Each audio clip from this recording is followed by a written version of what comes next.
The night I ended up in my neighbor's basement with a wrench in one hand and my pulse suddenly doing the wrong thing, I had been planning on a very different evening. I was supposed to be home by 7, eating takeout over my kitchen sink, and pretending that fixing other people's houses for a living counted as a full enough personal life. Instead, at 6:38, my phone lit up with a text from the woman next door. Lily, I know this is a ridiculous favor, but is there any chance you're home? There's water coming from somewhere under my stairs. That was how it started. My name is Owen Carter. I'm 35 and I run a small home repair and renovation business in Richmond, Virginia. Nothing fancy. Old houses, bad wiring, leaky roofs, unpredictable plumbing, and clients who swear the problem just started today while standing in front of obvious damage from the Clinton administration. I liked the work because houses made sense. Something breaks, you trace the source, you fix what's wrong, and if you do it right, things hold. People were harder, especially after my divorce. That had been 3 years earlier, and by now I had settled into a life that was clean, manageable, and a little too quiet. I worked too much. I ran in the mornings. I kept my tools organized by drawer. I told myself I preferred peace to complication. Then Lily Monroe bought the house next door, and peace got significantly less convincing. She moved in during late spring with a U-Haul, a golden retriever named June, and the look of a woman who had done something brave recently and wasn't entirely sure whether to feel proud or sick about it. She was 32, worked remotely as an interior designer, and had the kind of face that made every expression feel slightly more dangerous than it should have. Not because she was dramatic, because she was direct, warm when she meant it, dry when she didn't. Impossible to mistake for shy. The first week, I helped her move a dining table through her front door after she spent 10 minutes arguing with the angle. The second week, I fixed her porch light. After that, it became normal. She borrowed my ladder. I carried in a bookshelf. She brought over banana bread she claimed she'd made as a thank you and not as emotional manipulation. I told her the bread could be both. We fell into the kind of neighbor rhythm that feels harmless right up until it isn't. I knew what coffee she bought. She knew I worked too late and forgot lunch if nobody reminded me. I let June out once when Lily got stuck on a client call. She started texting things like, "Do you own a wrench for dramatic emergencies or only normal ones?" So when the water text came through, I didn't hesitate. I grabbed my tool bag, crossed the yard, and found Lily waiting at the side door in leggings, an oversized gray t-shirt, and socks that were already damp around the edges. "Please tell me you're here to save me from financial ruin," she said. "I'm here to prevent you from crying in front of your water heater." She stepped aside to let me in. Too late, I cried at the sound of it. The basement stairs were narrow, old, and badly lit. Halfway down, I could already hear the problem, a sharp, uneven hiss and the ugly slap of water hitting concrete. "Shut off?" I asked. "Left wall, I think." "You think?" "I'm an interior designer, Owen. My job is making things beautiful, not wrestling moisture." That got me smiling despite myself. At the bottom of the stairs, I found the issue fast. A cracked section of supply line above the utility sink. Not catastrophic, but messy enough to become one if ignored. I shut the valve, got the water to stop, and crouched near the pipe to inspect the fitting. Behind me, Lily let out a long breath. "You have no idea how attractive competence is." I looked over my shoulder. "That seems like a reckless thing to say to a man holding channel locks." "Just calling it like I see it." That was Lily. She said lines that from anyone else would have sounded practiced. From her, they sounded like she had simply decided not to lie. I focused on the pipe. "That's cracked through. I can patch it tonight, but I should replace the section tomorrow." "Tonight is good." I'm not emotionally ready for the phrase, "replace the section." The basement smelled like detergent, concrete, and damp cardboard. Rain tapped faintly against the little ground-level window near the ceiling. The kind of setting that should have killed romance on contact. Instead, it made everything feel closer. The space was tight. She stayed near because she wanted to understand what I was doing, or maybe because she trusted me more when she could see my hands. Every time she shifted, I became aware of it. The warmth of her standing too near. The soft sound of her socks on concrete. The fact that her perfume was clean and subtle and entirely unfair in a basement. "Flashlight?" I asked. She handed it to me immediately. Thanks. You say that like you're surprised I'm useful. I'm trying not to say anything about the fact you handed me a candle 10 minutes ago. It was nearby. It was decorative. It still had illumination potential. I laughed. That was the problem with her. She made ordinary moments feel less ordinary. I finished wrapping the temporary fix and reached up to test the line. Solid. Good enough for tonight. Okay, I said. Turn it back on slowly. She went to the valve and did exactly that. No hiss, no spray, no new leak. I let out a breath. You're safe until tomorrow. Lily smiled, relieved. Really smiled. Not the quick teasing one. The one that softened her whole face. Thank you. I stood, and that's when I realized just how little room there was between us. She was closer than I thought. Maybe one step away, maybe less. Close enough that if I leaned forward even slightly, this would stop being a neighbor favor and become a terrible idea very fast. I moved to set the wrench on the utility sink, mostly to create space. Lily noticed. Of course she noticed. Her eyes flicked from my hand to my face, and something in her expression changed. Still warm, still playful, but more searching now, more aware. Then she stepped closer instead of back.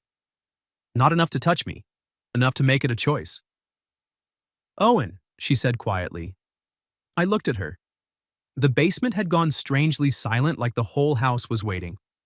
Her voice dropped just a little. Can I ask you something? I should have said yes casually. I should have kept the tone light. Instead, I heard myself say, depends how dangerous the question is. That made one corner of her mouth lift.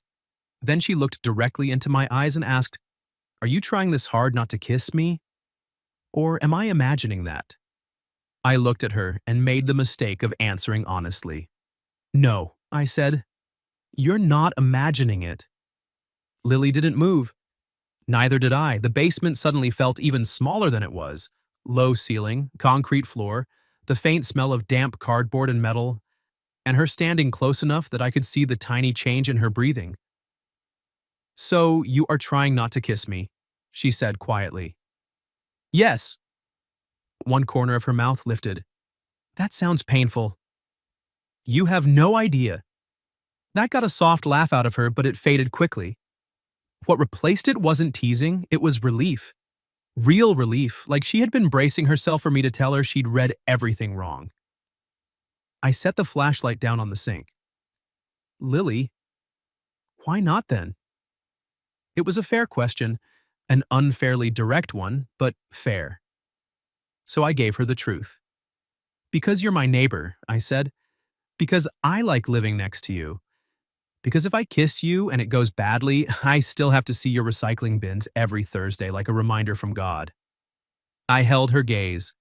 And because I'm not casual about you. That changed her expression, not dramatically, just enough that the air between us shifted from flirtation to something more dangerous. Not casual, she repeated. No. Lily looked down for a second, then back at me. Good. That one word landed harder than it should have. Before I could ask what she meant, she took in a slow breath and said, I asked because if I didn't, I was going to lose my mind. I smiled despite myself. That's flattering. It's annoying, she corrected. You fix things at my house, you remember what coffee I like. You text me when there's a storm because you know June gets anxious, and then every time we end up in a moment like… She gestured lightly between us. You act like you need a permit. I probably do. That made her laugh again. Then she said, more softly, I just needed to know I wasn't the only one feeling it. You'd think that would have made things easier. It didn't. It made them real. I took a step closer, enough that if either of us made one bad decision, it would immediately become a very good one. You're not the only one, I said. Lily looked at my mouth, then back at my eyes. Okay. The way she said it nearly wrecked me. I should have kissed her right there. I wanted to. Badly. Instead, I said, we should probably go upstairs before your basement turns this into a hostage negotiation. She stared at me for half a second, then laughed under her breath. You are a deeply frustrating man. I've been told. We went upstairs, and somehow the kitchen felt just as charged. Maybe worse. Basements at least give you pipes to look at. Kitchens give you counters to lean against and too much room to think. Lily poured us each a glass of wine without asking, then handed me one and leaned back against the island. So, she said, now what? Now what? That was the whole problem. I was still deciding how honest to be when she set her glass down and said, actually, there's something else. Her tone changed enough that I straightened a little. What? She folded her arms loosely, not defensive exactly, but bracing. I got an offer this morning. For what? A design firm in Boston. She held my eyes. Senior creative lead, big project, better money, bigger clients. The kind of thing I told myself I moved here to stop chasing. I stared at her.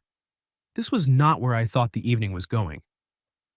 When were you planning to mention that? She gave me a tired little smile. Maybe never. Maybe after I decided. Maybe after I pretended I wasn't waiting to see whether there was any reason to stay. That hit harder than it should have. You'd leave? I asked. Lily's face softened. I don't know. A beat. That's why I asked you the question. The kitchen went quiet. Rain tapped at the window over the sink. June patted in from the hallway, circled once near Lily's feet, then settled like she understood something important was happening and wanted front row seats. I looked at Lily for a long second, then I asked, when do you have to answer? Tomorrow. Of course, because apparently my life had decided normal pacing was overrated. She tried for a lighter tone and didn't quite manage it. I know, very healthy timing, very mature. I set my wine down. Lily. What? If I kiss you right now, is this because you got a job offer and your basement flooded and everything feels dramatic? Her eyes searched mine. No. Then what is it? Her voice dropped. It's because I've wanted you to for months. That did it. I crossed the space between us, touched her face with one hand, and gave her just enough time to stop me. She didn't. So I kissed her. Not reckless, not tentative either. The kind of kiss that tells the truth all at once. Her hand closed lightly on the front of my shirt, and for one disorienting second the whole world narrowed to warm kitchen light, rain on the glass, and the fact that I had spent months trying not to do exactly this. When we pulled back, she was still close enough that I could feel her breath. Well, she whispered, that seems inadequate. It's all I've got right now. I rested my forehead lightly against hers and let out a breath that sounded suspiciously like a laugh. Then Lily said the sentence that made the whole thing complicated again. Owen, if I stay, I need it to be for the right reason. I looked at her. Her fingers were still curled in my shirt. And suddenly I understood that the kiss had not solved the problem. It had only made the answer matter more. I didn't answer immediately. That was the first useful thing I did. Because the selfish answer was easy. Stay. Stay because your kitchen feels better with me in it. Stay because June already treats my porch like shared property. Stay because I finally kissed you and I don't want the first honest thing between us to become a goodbye scene by tomorrow. But Lily deserved better than the selfish answer. So I stepped back just enough to look at her clearly. You can't stay for me, I said. Her expression shifted. Not into disappointment exactly, more like she had expected that answer and still hated hearing it. I know. No, I said gently. I mean it. If Boston is the thing you want, then you take it. I'm not going. To become the reason you shrink your life and call it romance. That one landed. Her hand fell from my shirt. For half a second, I thought I'd ruined it. Then she looked at me with something softer than before. Do you know how rare it is, she said, for someone to want you and not immediately ask you to make your world smaller around them? I didn't know what to say to that, so I told her the truth. I learned the hard way what it feels like when love turns into a cage. Lily's face changed. She knew pieces of my divorce, not all of it, enough to know I didn't talk about it unless I had to. She wanted me smaller, she asked quietly. My ex? I leaned against the counter and looked down for a second. Not at first. At first it was compromise. Then it was practicality. Then every choice I made that wasn't about the marriage became a problem to manage. I smiled without humor. By the end, I was asking permission to be tired. Lily didn't interrupt. That was one of the reasons I liked her. She let silence do its job. I don't want to be that man to you, I said. And I don't want you waking up 6 months from now resenting me because you turned down something important after one flooded basement and one very overdue kiss. Her mouth curved faintly. Very overdue? Extremely. That got a real smile out of her. Good. Then she sighed and looked toward the window. The stupid thing is, I don't even know if I want Boston. Then what do you want? She laughed once, softly, like the question was too simple and too big. I want to stop treating my life like a reaction to the last man who made me feel stupid. I stayed still. She looked back at me. I moved here because my engagement fell apart and I wanted quiet. Then quiet started feeling like healing. Then this house started feeling like mine. Then you started being… She shook her head, searching for the word. You. That sounds suspiciously like blame. It is a little bit blame. Fair. She smiled, but her eyes were bright now. The offer is good, she said. But when they called, I didn't feel excited first. I felt tired, like I was being handed a more impressive version of a life I'm not sure I want anymore. That mattered. I could hear it in her voice. This wasn't about choosing me over Boston. It was about choosing herself over momentum. Before I could answer, June stood, trotted to the basement door, and barked once. We both jumped. Lily groaned. If that pipe is leaking again, I'm selling the house to raccoons. I grabbed my flashlight. Let's check. We went back downstairs together, and weirdly, that helped. The air cooled. The tension shifted. The practical world came back. Pipe, valve, concrete, tools, water stains. The patch held. No leak. Lily crouched beside me, peering at the repair. So it's safe? For tonight. She looked at me. That sounds familiar. I glanced at her. She wasn't talking about the pipe. I set the flashlight down. Then tomorrow, we do the permanent fix. Her smile was small but real. Still talking about the pipe? Mostly. Mostly is dangerous. I'm aware. We stayed down there a minute longer than necessary, both of us looking at the patched line like it had somehow become a metaphor too obvious to ignore. Then Lily said, I'm going to call Boston in the morning. I nodded. And I'm going to ask if the role can be remote for the first 6 months, with travel twice a month. That surprised me. Can they do that? Maybe. Maybe not. She stood. But if the job only works if I tear up the first life that has felt like mine in years, then maybe it's not as perfect as it looks. I felt something warm settle in my chest. Not relief exactly, respect. That sounds like the right question. She looked at me. You're annoyingly steady. I hide panic with posture. I know. We went upstairs again, and this time the kitchen didn't feel like a cliff edge. It felt like a room after a storm when the power has not fully come back. But the worst part is over. Lily walked me to the side door. Not because she wanted me to leave, because we both knew tonight had already given us enough to be careful with. At the door, she looked up at me. Are we pretending the kiss didn't happen until after my phone call tomorrow? No. Good. We're respecting the fact that it happened. Her expression softened. That was an unfairly good sentence. I do have moments. She leaned up and kissed me again. Shorter this time, still enough to ruin my sleep. When she pulled back, she whispered, Permanent fix tomorrow? I smiled. Permanent fix tomorrow. Then I crossed the yard in the rain thinking about pipes, choices, second chances, and the terrifying possibility that the right kind of love doesn't ask you to stay. It helps you figure out where you actually want to be. The next morning, I was in Lily's basement at 8 with copper pipe, fittings, a torch, and the very inconvenient memory of her kissing me by the side door. She came down 10 minutes later carrying 2 coffees and wearing an oversized sweatshirt, her hair tied badly on top of her head. You look serious, she said. I'm handling pressurized water. Still talking about the pipe? I looked over my shoulder. Mostly. She smiled into her coffee. That smile made the basement feel warmer than it had any right to.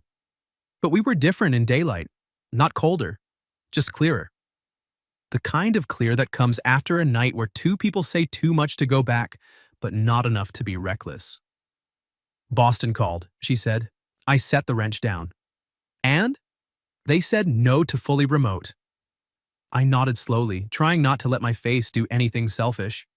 But, she continued, they offered a consulting contract instead. 3 months, 2 trips up there. No relocation. I looked at her then. Really looked. And what did you say?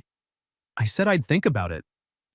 She leaned against the old workbench, both hands around the cup.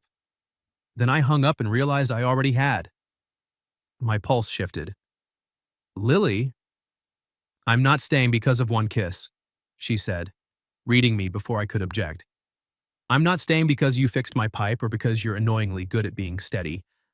I'm staying because when I imagined packing this house, leaving June's muddy paw prints on that porch, giving up my clients here, my garden plans, my stupid little routines, she looked around the basement, then back at me.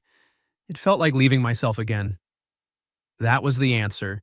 Not romantic enough for a movie poster, maybe. Better than that. Real. I stood and wiped my hands on a rag. Then I'm glad. You're just glad? I took one step closer. I'm extremely glad. Her mouth curved. Better. Then she looked at the patched pipe behind me. So what happens now? Now I fix this properly. And after that? After that I take you to dinner. A real date? Yes. No basement emergencies? None planned. No dramatic job offers? Please don't schedule one. She laughed, and this time, when I kissed her, it wasn't a crisis kiss. It wasn't a flooded basement kiss or a don't leave yet kiss. It was slower. Simpler. A kiss that belonged to the morning after the storm, not the storm itself. When we pulled apart, June barked upstairs like she had opinions. Lily sighed. She's going to be unbearable. She learned from you. Careful, I still haven't paid your invoice. That afternoon, the new pipe held. No hiss, no drip. No hidden leak waiting to ruin the ceiling. Lily stood beside me at the bottom of the stairs, arms folded, looking at the clean repair like it meant more than plumbing. Permanent fix, she said softly. For the pipe. She looked at me. Mostly. Our first date was that Friday, nothing fancy. A small Thai place with crooked tables, good food, and a waitress who somehow knew we were nervous before we did. Lily told me about the first house she ever designed. I told her more about my divorce than I had told anyone in years. Not because she pulled it out of me. Because for once, talking didn't feel like giving someone ammunition. After dinner, we walked home through warm evening rain, and when we reached the split between our yards, she didn't go straight inside. She stood there under the porch light and said, I like that I can go home and still be close to you. That one stayed with me, because that was what we built after that. Not urgency, not a life made smaller, a life close enough to choose every day. 3 months later, she took the Boston consulting contract and came home from each trip with stories, tired, eyes, and the same relief when June barreled toward her at the door. 6 months later, I rebuilt her basement shelves, and she redesigned my kitchen because, according to her, your cabinets are emotionally hostile. A year later, our yards had one shared garden between them because neither of us could remember whose idea it was to stop pretending the fence mattered. We didn't rush moving in. That was important. We had both lived through love that asked for too much too fast and then called the damage compromise. So we took our time. Morning coffee on her porch, dinner at my place, June sleeping wherever she wanted, which was usually exactly where she was most in the way. Then one ordinary Sunday, Lily stood in my kitchen, opened the wrong drawer for the 3rd time and said, This is ridiculous. What is? I have 2 kitchens and only one life. So she moved in the next month. Not because she had nowhere else to go, because she knew exactly where she wanted to be. And every now and then, when rain hit the basement window and the old house made its settling noises, she'd look at me and say, Remember when I asked if you were trying not to kiss me? And I'd say, I was trying very hard. Then she'd smile like she still liked knowing that. What would you have done if you were fixing the pipes in your neighbor's basement? and she stepped too close and asked if you were trying not to kiss her. And have you ever had one ordinary favor turn into the moment you realized someone had quietly become part of your life? Tell me your story in the comments. If you like this one, leave a like, subscribe, and I'll see you in the next video.